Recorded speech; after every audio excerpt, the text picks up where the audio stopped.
So hello everyone, I'm Rainier and I have here Sid with me.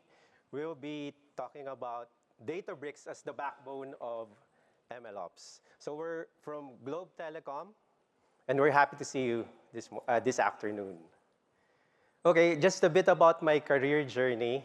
Before the industry, I was in the academe. So I was an assistant professor handling subjects like software subjects like C language, assembly language, and some of the other hardware subjects. And then also, I was leading the R&D, tech R&D. So we developed some applications for our school then. It's Mapua University. But then I journeyed on to the industry, starting with Chukiden Software Philippines. It's a Japanese company, and we were involved in testing engine control units of cars. So who here has the Honda cars? Raise hands. So most probably, we tested those, especially the automatic cars, the electric cars, I think. And then, of course, I moved on to Nokia. They started an R&D office in the Philippines. So I started as a senior software engineer, and we were handling site software. So it's like the ops of the site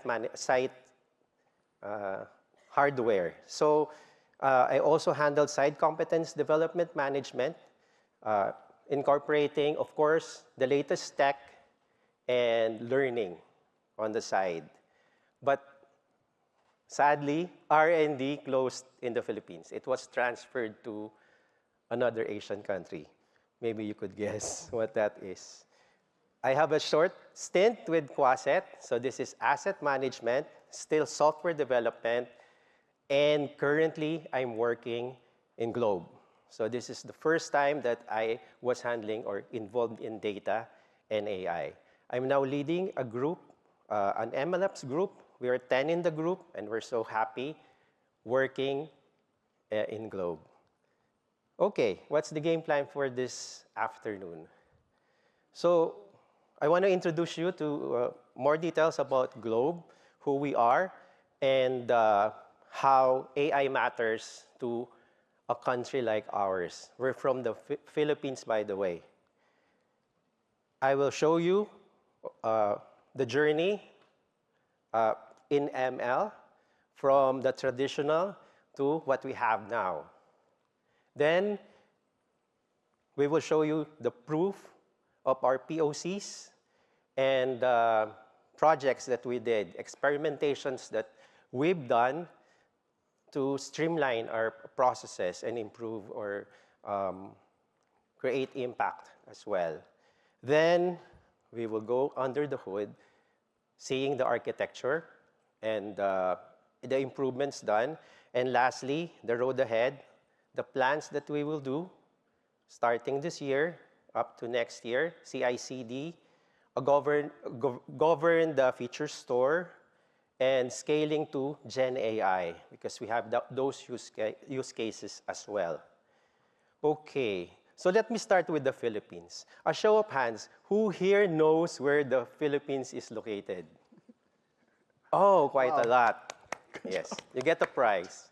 So Philippines is the home of Manny Pacquiao. You know Manny Pacquiao? Yeah, so he's probably one of the brightest boxer right now. Of course, Mayweather will not agree. And you know he's a senator now, and soon, maybe he will be the president of the Philippines. So you're not alone in the USA. So the Philippines is a vibrant, mobile-first nation of over 110 million people spread across about 7,600 islands. Can you imagine? Can you imagine the logistics there of telco? With one of the highest social media usage rates. Okay, so if you remember, the Philippines was also the SMS capital of the world like 20 years ago. We were #1 in texting. And right now, we're number one in social media. A lot of content developers move to the Philippines because it generates those views from videos, from reading the reviews and etc. So it presents both a challenge and an opportunity for digital transformation, especially for Globe Telecom. So Globe Telecom was born in 1974 from a small radio company, and it has since evolved into Techco. So aside from telco, we have other solutions provided to our customers. Then Singtel joined in 1993. We grew into the top mobile network. We are now number one in the Philippines for mobile. Now serving over 60 million subscribers. But Globe is more than just a telco now, as I've said. We're a digital ecosystem. From fintech, health tech, edutech, and using the cloud and driven by data and scaled with AI, of course, Globe is redefining what it means to be a tech company in Southeast Asia. And under the leadership of our new CEO, Carl Cruz, we're going further, expanding digital infrastructure, driving financial inclusion through GCash, our fintech app, and delivering everyday innovation for the Filipino people, our subscribers. Okay, just a bit of the platform, ML platforms that has continuously evolved for us. Maybe you can relate with this. You follow the same journey with us alongside the technology landscape. So we started with SaaS. During that time, pre-2021, on-premise was the in thing, which was ideal at that time because it was stable. It was rules-based and business-friendly. But as big data and open source libraries gained traction, we moved to Cloudera CDSW. Well, it's easy to orchestrate using CDSW during that time.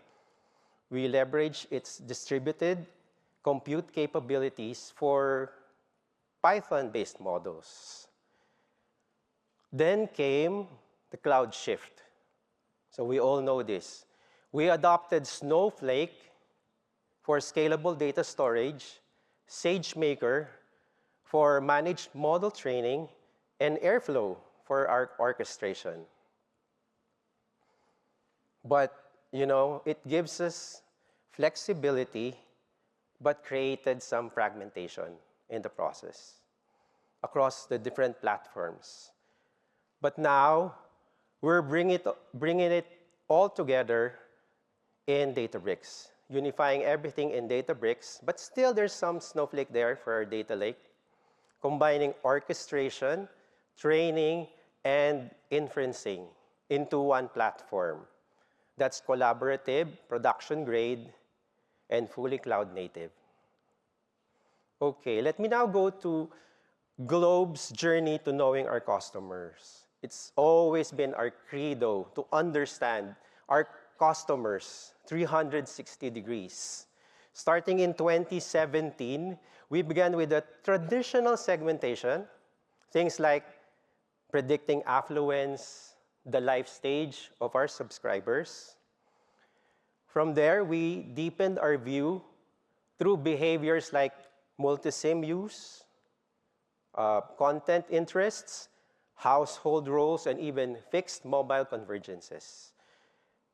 By 2022, we introduced psychographic segmentation, understanding not just what people do, but how they think.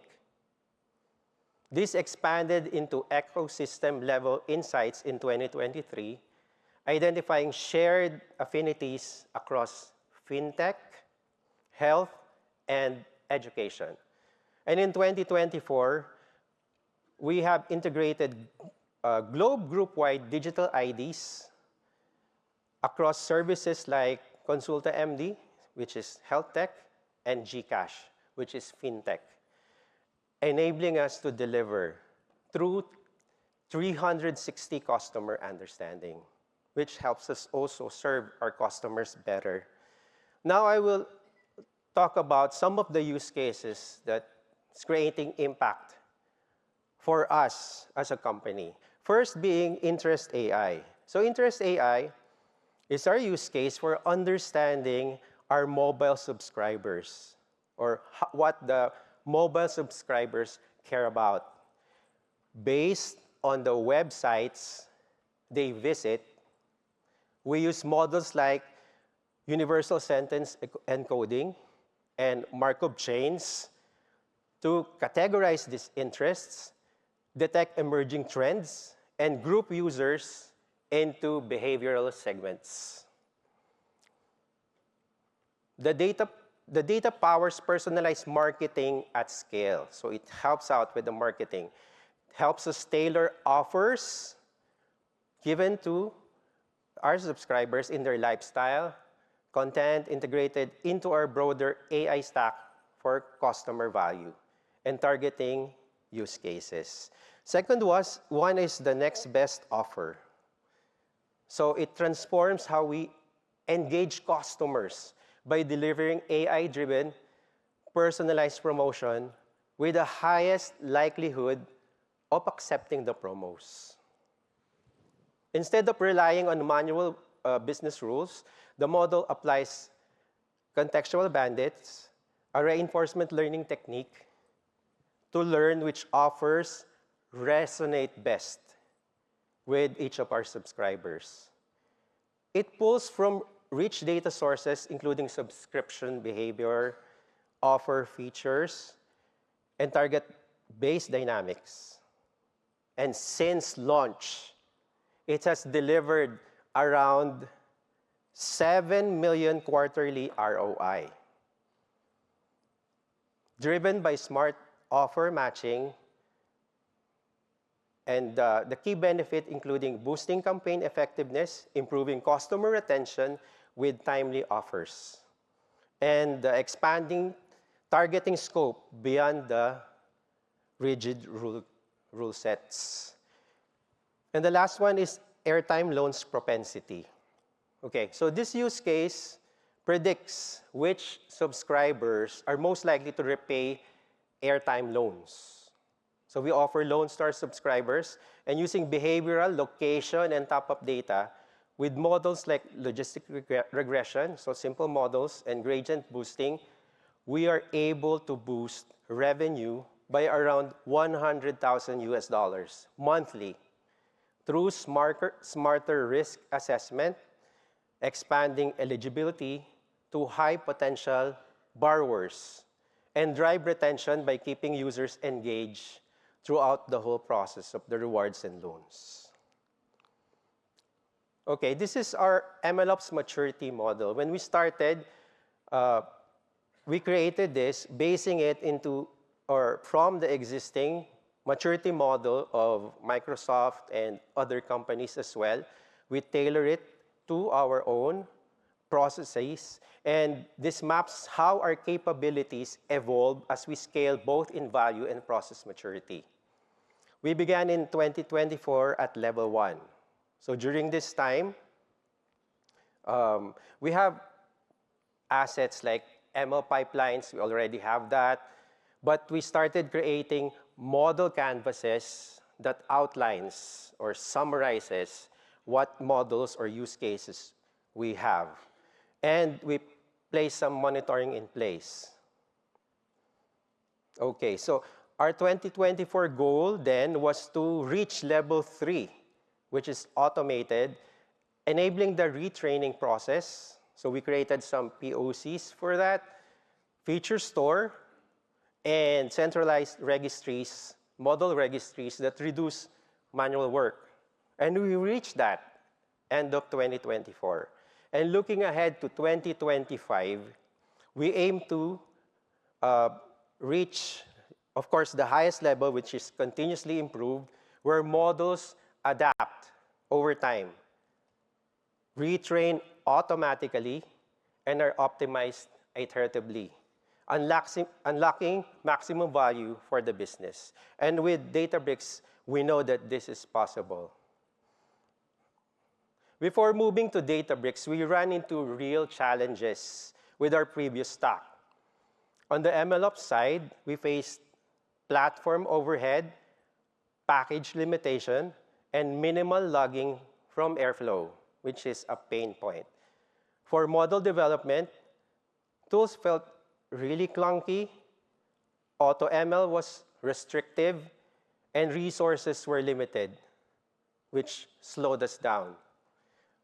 So these issues revealed a clear need, a more scalable, cost-effective, and collaborative machine learning environment to improve how we build and deploy our models. This pain became a catalyst for change, one that Databricks helped out address. Okay, Databricks gave us more flexibility with collaborative notebooks across Python, SQL, compared to the legacy platform that we used to have, even the standalone Jupyter setup. It also streamlined AutoML and experiment tracking with MLflow built in natively, while the legacy platform requires more manual steps. For big data processing, Databricks Spark Engine proved far more scalable than EMR, which we use in our older models. And most importantly, Databricks enabled real-time multi-user collaboration, speeding up teamwork and delivery. In short, Databricks allowed us to simplify our workflows, scale better, and collaborate faster. Okay, so let me give you Sid for the next segment. Hello. Hello. Can everyone hear me? Okay, so thanks, Rain. So Rain talked about the bigger picture. So now let's talk about our hands-on experience and how we actually tested Databricks on the ground. But before that, let me talk a little bit about myself. So I began my career in academia, where I earned BS Applied Physics, and I majored in instrumentation physics. So that's where I studied network analysis of traffic analysis zones. I used Uber data to do some resource allocation studies. And then in 2019, right the day after graduation, I started working already, so no rest. I worked as a data scientist in United Health Group R&D. So that's where I studied the effects of the COVID pandemic on CKD patients. So that's where I got my hands-on experience of ML with high impact. So then in 2022, I actually joined Globe as a data scientist, or in Globe terms, as a model development expert. And then I think 2 years after, I transitioned to being an MLOps expert, and now I'm an MLOps senior expert, and I lead a team of 3 people. So before I head on to the actual hands-on experience, I just wanted to share a little bit something not related to my career, because they say when you give a talk, you should try to connect with your audience. So I'd like to share 2 things. So the first thing is, this is my first summit. So who among here is first-timers? Okay, at least we connect in that part. So second part, who here loves cats? Woo! Cats. Cat lovers. Okay, so now we're connected, so we're good. Okay, so next. So when we got the opportunity to pilot Databricks, we didn't go in with toy data or just sample notebooks. So we wanted to see if it could handle real production workloads with actual business impact. And the first test, one of our biggest, the prepaid CLV pipeline. So basically, the prepaid CLV pipeline predicts the customer lifetime value of prepaid subscribers in the Philippines.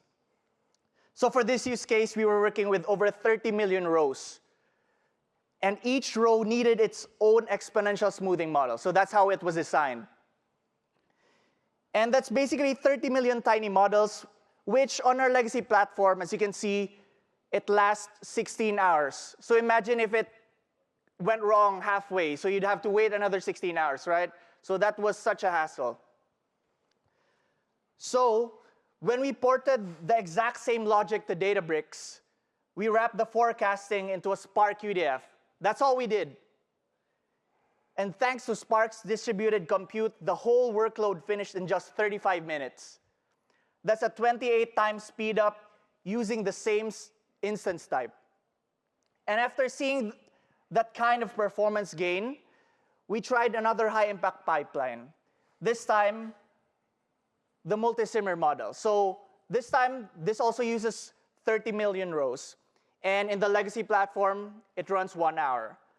So initially, we tried to just lift and shift the code into Databricks, but we immediately hit a memory error, possibly because of how the model works. So we adapted by wrapping the logic into a single row Spark UDF and turned on auto-scaling. It ran, but it took 16 hours. So that's way worse than what we had in the legacy platform. So we had ourselves thinking, should we still continue working with Databricks if it makes things worse? So of course, we didn't stop there. So next, we then disabled auto-scaling and then fixed the cluster size to 12 nodes. So somehow, we didn't have the time to figure out why auto-scaling made it worse. So we just turned it off and then set it to 12 nodes. That alone brought runtime down to about 3 hours. Better than the previous iteration, but still worse. So finally, we switched to using batch UDF, processing rows into chunks instead of one at a time, and got the best result, just 17 minutes of runtime. That's amazing. Same model logic, but smarter execution. So this journey showed us that how you run your workloads in Databricks matters just as much as where you run them. So with the right tuning, fixed resources, batching, and smart parallelization, we unlocked massive gains in both speed and efficiency. So now let's head on back to the prepaid CLV results. So again, in the legacy platform, it ran about 16 hours. In Databricks, 35 minutes. So in a regular legacy environment, the model ran and took around 16 hours and cost us $200. In the Databricks POC, we resulted it to 35 minutes and just $6. That's 194 savings. In 10 months, our 2026 Databricks Summit ticket is already secured. So 194 times 10, we're already secured for next year. Hopefully, we see you guys again. So that's a 28 times speed up and 97% cost savings. Huge numbers. Clear proof that Databricks provides a significant edge in runtime efficiency and scalability, even with the same hardware specs. So on the other hand, for the multi-simmer runtime comparison, again, in our legacy platform, it ran about an hour. In Databricks, just 17 minutes. In the legacy platform, it cost us $3.51, just small compared to our CLV pipeline. But in Databricks, it got reduced to 1.02 to 1.63. So that's 3 times faster and 50 to 70% cheaper. So these POCs highlighted persistent issues: platform overhead, package limitations, and minimal logging with Airflow on the MLOps side, and clunky tools, restrictive AutoML, and limited resources hindering model development, as Rain mentioned earlier. So the POC reinforced our need for a more scalable, cost-effective, and collaborative ML environment. This experience was crucial in demonstrating how Databricks could help us overcome these hurdles, making it a catalyst for a shift to the platform. So performance was clearly there, but we wanted to know, how does it actually feel for the people building and deploying models every day? So that's what we asked our developers, and here's what they had to say. So this is a quote from Titus, a model developer from our company. So it's not just about speed. It's also about making development more collaborative, streamlined, and production ready. Here's another quote from Unray, another model developer from our team. So Unray underscores the value of having a unified platform. So in the past, we had to piece together various tools for data exploration, model building, tracking, and deployment, often leading to silos, friction, and inefficiencies. With Databricks, everything is integrated. MLflow for tracking, batch and real-time deployment options, and a unified data catalog that streamlines access across teams. This all-in-one setup has been key to accelerating our model development lifecycle and boosting team productivity. Lastly, another quote from our model developers. So Nico's experience highlights a major pain point many of us faced before, managing messy logs and setups. So with Databricks, hyperparameter tuning and experiment tracking are built in and seamless with MLflow. Everything stays organized and reproducible, which is critical when handling over models to MLOps. So the result, smoother workflows, less rework, and faster development cycles. This kind of developer experience is what accelerates real-world impact. So now let's talk about what's under the hood, or the architecture we had before and what we have now. So the current framework, or what we have before, was we had Airflow as the orchestrator. So the raw data resided in Snowflake, and data transformations happen in Snowflake, and all these transformations resulted to an analytical base table, which is what you would ingest in your model. So this ABT, or the analytical base model, gets saved in an S3 bucket as a CSV. This then gets ingested in our external inferencing platform, and then the results of the inference gets saved as a CSV again in S3, and then it gets manually ingested again in Snowflake as a final table. So while functional, this workflow introduces manual steps, higher latency, and limited scalability, especially with increasing data volumes and real-time demands. So in our modern setup, we've replaced the CSV-based handoffs and manual processes with a seamless, scalable architecture powered by Databricks workflows and Iceberg tables. So as you can see, the orchestrator now is Databricks workflows. Data and the transformation still happens in Snowflake, but then this time the ABT gets saved in Iceberg format in an S3 bucket, and then gets ingested in Databricks. The inferencing now happens there.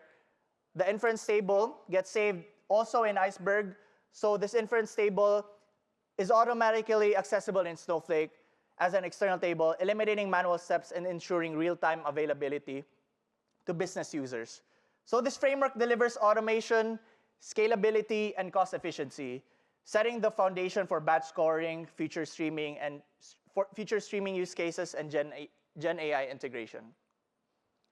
So now let's talk about the impact of a unified ML platform. So shifting from a fragmented tool set to an integrated ecosystem has delivered 4 major benefits. So the first, simplified workflows. No more switching between tools. A single platform has streamlined our processes and reduced context switching. Number 2, better collaboration. Shared notebooks and MLflow integration make it easier for data scientists and engineers to work together and accelerate development. Number 3, faster experimentation. AutoML, MLflow, and scalable compute have shortened our model development and deployment cycles. So lastly, optimized cost and performance. With pay-as-you-go compute and efficient batch processing, we scale only when needed and pay only for what we use. So in short, Databricks has helped us go from tool chaos to a cohesive, efficient ML environment. So now I'll hand you over again to Rain to talk about the road ahead. Okay, to strengthen our MLOps backbone, we tackled 3 priorities. First is the full CI/CD for ML, automated build, test, deploy pipelines with gated model promotion, regression test, and canary rollouts. Second, a governed feature store. So we're creating some POCs and some development for this. Delta Iceberg backed with lineage, versioning, and online, offline parity to teams. So teams can reuse features instead of building each time. And third, GenOps, wrapping our GenAI POCs with RAG pipelines, prompt version control, and GPU optimized serving. So LLM apps move from notebooks to production or Python codes to production with the same rigor as any of the classical models.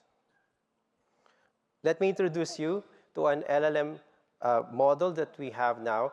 Edith is our internal knowledge-based chatbot designed to unlock insights buried in past research and studies. So those studies normally are in PowerPoint or some other form of documentation. Instead of digging through old slide decks and documents, users can simply ask Edith and get direct conversational responses drawn from previous or prior analysis. It uses LLMs with RAGs and document embeddings to match natural language questions with relevant archived content. The result would be faster access to institutional knowledge, reduced duplication of effort, and a smarter way to reuse our learnings. Chat-based knowledge retrieval at scale. So instead of days or even weeks to produce the results, it will be available in minutes. Okay, so as we come to the end, we will share some of the key learnings that we have. So platform of choice matters. Migrating to Databricks will unify our ML workflows, improve performance, and drastically reduce cost. Batch scoring at scale needs smart storage. Using Iceberg table, managed in Snowflake or in Databricks will allow us to scale scoring and maintain versioned, queryable outputs accessible to the business. Standardization enables collaboration. Shared ML flow, Git-based CI/CD, and unified pipelines via Databricks workflows will help us streamline development and reduce manual intervention. Fourth, observability is key to trust, especially among the business entities. Model monitoring, VSI, PSI, distribution, accuracy, precision, recall, those things, and other validation metrics will ensure we could reliably deploy and track model performance over time. And lastly, business impact is the true north. Every tech decision was anchored on engagement, revenue uplift, and subscriber experience, not just model metrics. These lessons aren't just technical takeaways. They're cultural shifts. As we move forward, we are building not just better models, but a more connected, collaborative, and impactful AI practice that puts business value at the center of everything we do. So if you want to know more about Globe, you can go to this website or scan the QR code. And in Globe, we are building an AI-powered telco, and we're happy to swap notes with you. That's it. And I think we still have 4 minutes. You can take 1 or 2 questions. If there are none, it's okay. I know you're ready to party, so let's go party. Thank you.